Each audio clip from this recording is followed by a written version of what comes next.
Have you ever wondered why some businesses thrive for decades while others seem to struggle or simply disappear?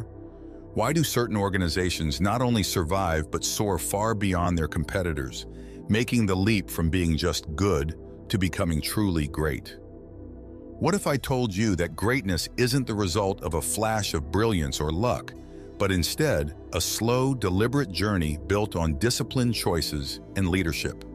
Jim Collins, in his groundbreaking book, Good to Great, spent 5 years answering this very question. Through his in-depth research of 1,435 companies, Collins narrowed his study to 11 companies that made the transition from mediocrity to market dominance and sustained it for over 15 years. This summary will take you through the core ideas of Good to Great, breaking down its key lessons, such as the importance of Level 5 leadership, getting the right people in place before deciding on a strategy, and building a culture of discipline. These lessons aren't just for businesses. They apply to anyone striving for excellence in life, from personal development to entrepreneurship. By following Collins's principles, you can transform any good endeavor into something truly extraordinary. Ready to explore how? Let's begin. Introduction. Jim Collins is a business consultant, author, and teacher who has spent years studying what separates successful companies from the rest. His book, Good to Great, is the result of a massive research project aimed at understanding why some companies make the leap from good to great, while others don't. Collins and his research team studied 1,435 companies, narrowing down the field to just 11 that made a remarkable leap from mediocrity to market leadership. These companies didn't just outperform their competitors, they sustained their greatness for 15 years or more. Collins discovered that greatness wasn't about sudden, dramatic changes or flashes of inspiration. Instead, it was about deliberate, disciplined action sustained over time. The companies that made this leap were not just lucky or in the right place at the right time. They had a clear approach to leadership, strategy, and culture that allowed them to rise above the competition. What's more, these principles of greatness aren't limited to big corporations. Entrepreneurs, managers, or even individuals looking to excel in personal development or health can apply these insights to achieve extraordinary success. The core message of Good to Great is simple. Greatness is not a matter of chance, it's a matter of choice and discipline. Chapter 1. Good is the enemy of great. The book begins with a powerful and counterintuitive statement. Good is the enemy of great. Collins argues that the biggest obstacle to greatness is not failure or bad luck, but rather the comfort of being good enough. Many companies, teams, and individuals never strive for greatness simply because being good seems adequate. When things are going well, there's less urgency to push harder, innovate, or take risks. But it is this very complacency that keeps most organizations and people stuck in the realm of mediocrity. Collins believes that once people or companies settle for being good, they lose the drive to push themselves further. Why bother taking risks when things are going fine? This mindset is incredibly pervasive in the business world, but also applies to personal development. For instance, in your own life, you may achieve a level of comfort in your career or health and decide that pushing for something better isn't worth the effort. This is the trap of good enough, and according to Collins, it's the first major barrier to becoming great. He notes that greatness doesn't require extraordinary circumstances. Any company, team, or individual can achieve greatness, but it requires rejecting the temptation to settle. The companies that made the leap from good to great didn't have some magic formula or sudden breakthrough. Instead, they focused on consistent improvement, disciplined execution, and a relentless pursuit of long-term goals. Greatness, Collins argues, is not about dramatic changes, but about staying committed to doing what matters over the long haul. Real-world application. Whether you're a business leader or someone trying to improve personally, this chapter serves as a reminder that settling for good enough may be your biggest obstacle. In business, this means not letting early success make you complacent. In personal life, It could mean pushing beyond a comfortable routine, whether it's in fitness, learning, or relationships, to continually strive for excellence. Chapter 2. Level 5. Leadership. At the heart of every company that made the leap from good to great was a unique type of leader, what Collins calls a Level 5 leader. These leaders defy the stereotype of the charismatic, high-profile executive. Instead, Level 5 leaders are characterized by a paradoxical combination of deep personal humility and intense professional will. They are fiercely committed to the success of their organization, but don't seek personal glory. They are modest, often understated, and they prioritize the long-term success of their company over their own ego. One striking example of a Level 5 leader from good to great is Darwin Smith, the CEO of Kimberly-Clark. Smith was not what most people would consider a typical corporate executive. He was quiet, introverted, and unassuming. Yet, under his leadership, Kimberly-Clark made bold, transformative decisions, such as selling off its traditional paper mills and investing in consumer paper goods like Kleenex. Smith's willingness to put the company's long-term success over his personal interests and his ability to make tough, often unpopular decisions transformed Kimberly-Clark into a global leader. Level 5. Leaders don't seek credit for themselves. When things go well, they attribute success to their team or to factors outside of themselves. But when things go wrong, they take full responsibility. This humility doesn't mean they lack ambition. On the contrary, their ambition is focused on the organization, not on their personal advancement. This contrasts sharply with the typical celebrity CEO who is often more focused on personal image than on building something that lasts. Leadership beyond business, the concept of Level 5. Leadership extends beyond the corporate world. In personal development or entrepreneurship, embodying the qualities of a Level 5 leader means prioritizing the success of your mission over personal recognition. It's about making tough decisions and sticking with them, even if they aren't immediately popular or beneficial for you. In personal growth, it might mean leading yourself with discipline and humility, taking responsibility when things go wrong, and giving credit to others or external factors when they go right. Chapter 3. First who, then what? This chapter presents a somewhat counterintuitive idea. Before great companies decide on a strategy, they first focus on getting the right people on board. Collins describes this as first who, then what. The companies that made the leap from good to great didn't start with a grand vision or strategy. Instead, they started by ensuring they had the right people in key positions. Only after assembling a strong team did they decide on the direction of the company. The logic behind this approach is simple. If you have the right people on your team, people who are disciplined, talented, and committed, then figuring out the right strategy becomes much easier. Conversely, if you have the wrong people, no strategy, no matter how brilliant, will succeed. As Collins puts it, if you have the right people on the bus, the problem of how to drive it becomes so much easier to solve. One example of this principle in action is Wells Fargo. When the company was transitioning from good to great, its leadership didn't start by crafting a long-term strategic plan. Instead, they focused on hiring and retaining the best people. They believed that with the right team, they could figure out any challenges or obstacles that came their way. Once they had the right people in place, the company's strategy naturally evolved around their strengths. Real-world application. This principle applies to entrepreneurship and personal development as well. For entrepreneurs, it means that your first priority should be building a strong team. Surround yourself with people who are not only talented, but also aligned with your vision and values. For personal development, it's about the company you keep. Are you surrounded by people who challenge and inspire you? If not, it might be time to reassess the people on your bus. Chapter 4. Confront the brutal facts, yet never lose faith.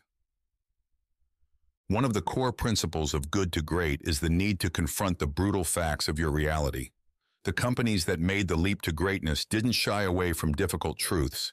They faced harsh realities head-on, whether those realities were related to financial struggles, market competition, or internal weaknesses. But here's the crucial point. They never lost faith that they would prevail in the end. Collins refers to this combination of brutal honesty and unwavering faith as the Stockdale paradox, named after Admiral James Stockdale, a U.S. Navy officer who survived years of imprisonment during the Vietnam War. Stockdale explained that the prisoners who struggled the most were the ones who were overly optimistic and kept expecting to be released by a certain date. When that date came and went, they became demoralized.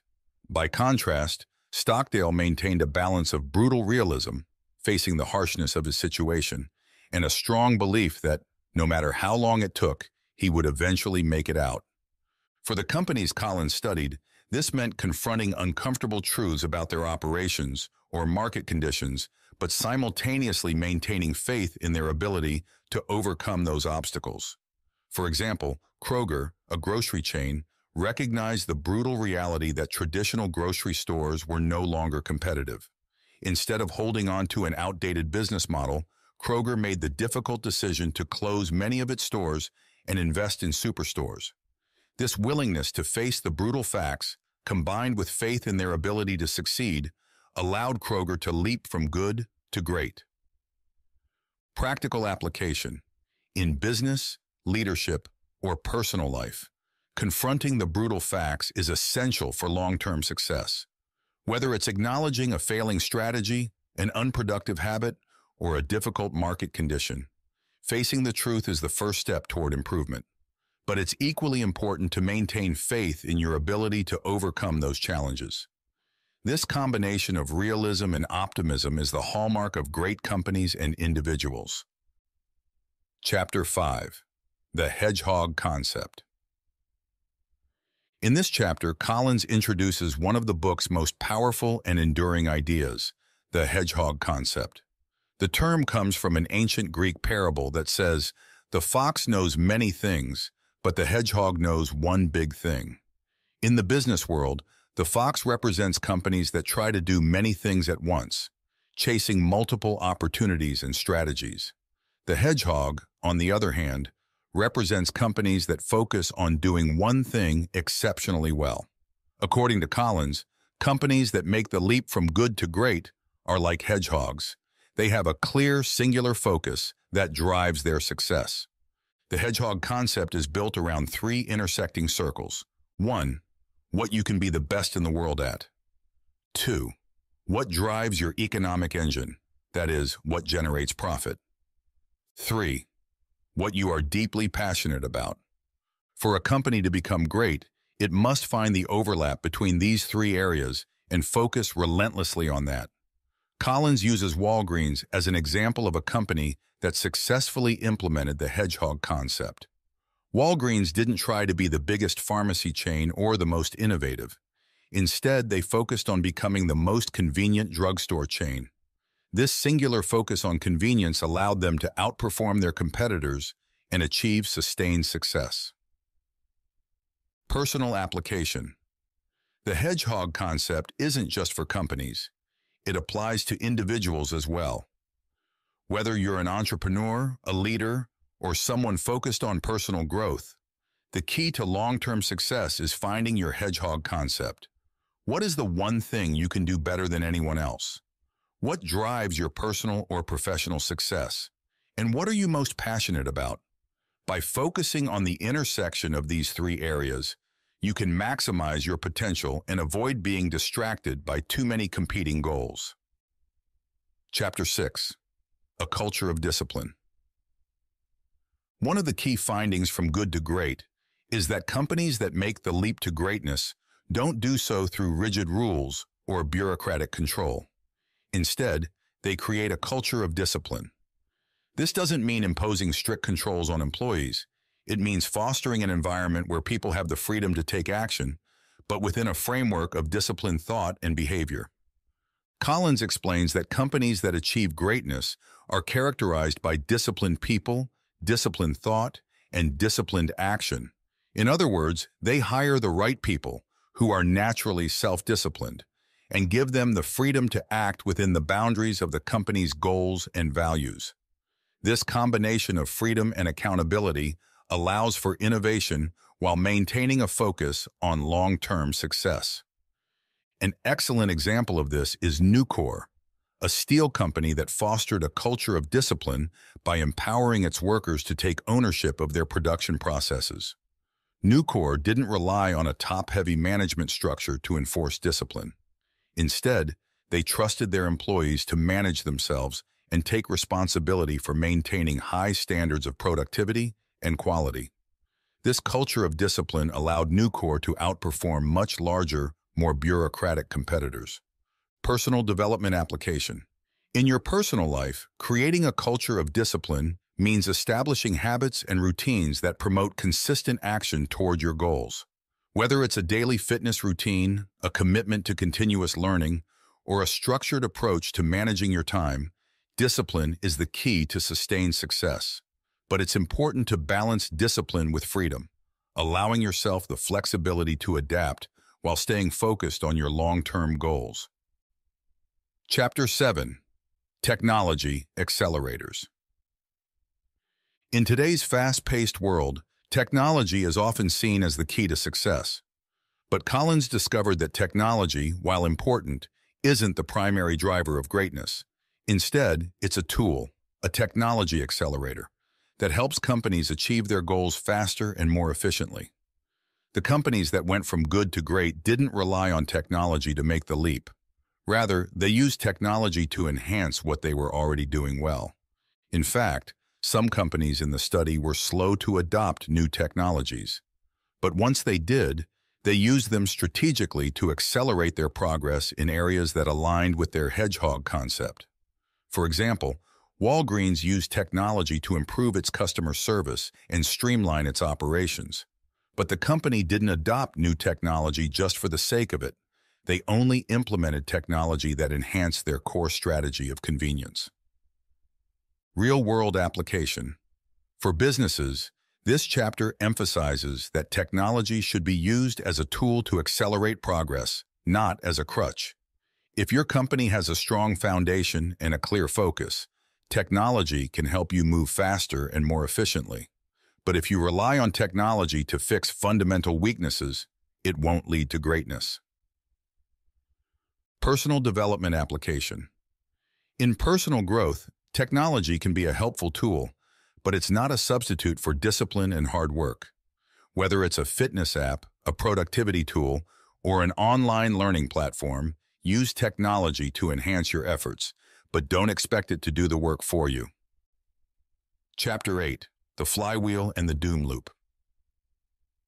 In this chapter, Collins introduces one of the most powerful concepts in the book, the flywheel. Imagine a giant, heavy wheel. At first, it takes a tremendous amount of effort to get the wheel moving. But as you keep pushing, the wheel starts to gain momentum, turning faster and faster with less effort. This is how great companies achieve success, not through one big breakthrough or dramatic change, but through consistent, incremental improvements that build momentum over time.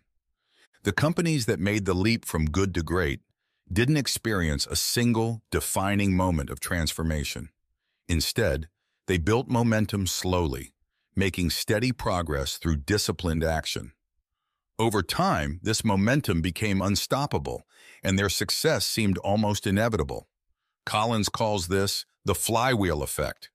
On the other hand, companies stuck in the doom loop are constantly chasing after quick fixes, dramatic changes, or new trends. Instead of building momentum through consistent effort, they jump from one initiative to another, never gaining enough traction to make a lasting impact. Personal development application. The flywheel effect is a powerful lesson for personal growth as well. Whether you're trying to improve your health, build a business, or develop a new skill, success doesn't come from one big effort. It comes from the consistent daily actions that build momentum over time. The key is to keep pushing the flywheel, even when progress feels slow, trusting that eventually your efforts will compound and lead to significant results. Chapter 9. From Good to great, to built, to last.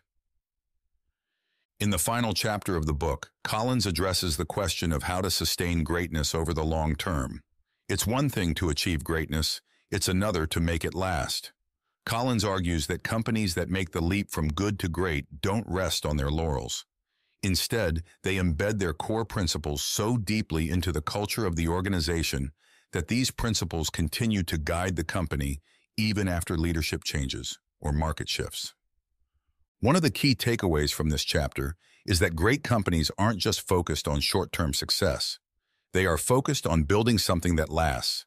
This means embedding the principles of disciplined action, focus, and leadership into the very fabric of the organization. Personal development application. For individuals, the lesson is clear. Achieving greatness is just the beginning. The real challenge is sustaining it over the long term. This requires a commitment to continuous improvement, discipline, and staying true to your core values and goals, even as circumstances change. Whether in business or personal life, greatness is not a one-time achievement. It's a lifelong journey. Key insights. 1. Reject complacency. The biggest obstacle to greatness is settling for good enough. Whether in business or personal life, complacency prevents you from reaching your full potential. 2. Level 5. Leadership. Great leaders are humble, disciplined, and focused on the long-term success of their organization, not their personal glory. 3. First, who, then what. Having the right people on your team is more important than having the right strategy. Focus on getting the right people in place, and the strategy will follow. 4. Confront the brutal facts. Success requires facing the harsh realities of your situation, but never losing faith in your ability to overcome them. 5. Find your hedgehog concept. Focus on what you can be the best at, what drives your success, and what you are passionate about. Build everything around that. 6. Discipline drives success. A culture of discipline is essential for sustained success. It's not about rigid rules, but about creating an environment where people can act with freedom within a clear framework. 7. Technology is an accelerator. Technology can help you move faster, but it's not a substitute for disciplined action and clear focus. 8. Build momentum. Success is the result of small, consistent actions that build momentum over time. Don't rely on quick fixes or shortcuts. 9. Sustain greatness. Once you achieve greatness, the challenge is to sustain it. Embed the principles of discipline, focus, and leadership into your organization or personal life to ensure long-term success. Conclusion. Good to Great is more than just a business book. It's a roadmap to achieving excellence in any area of life. Whether you're an entrepreneur, a business leader, or someone focused on personal development, the lessons in this book apply to you. Greatness isn't about luck or talent. It's about making disciplined choices, surrounding yourself with the right people, and consistently taking action toward your goals. By following the principles of disciplined action, focused leadership, and continuous improvement, you can make the leap from good to great and ensure that your success lasts for the long haul. Are you ready to stop settling for good enough and start aiming for greatness? Good to Great offers the tools and insights to help you make that leap and build something that truly lasts. This version offers a much more detailed breakdown of each chapter and concept, enriched with real-world examples and practical applications to both business and personal development. The expanded content aims to reach closer to the 7,000 word mark as requested.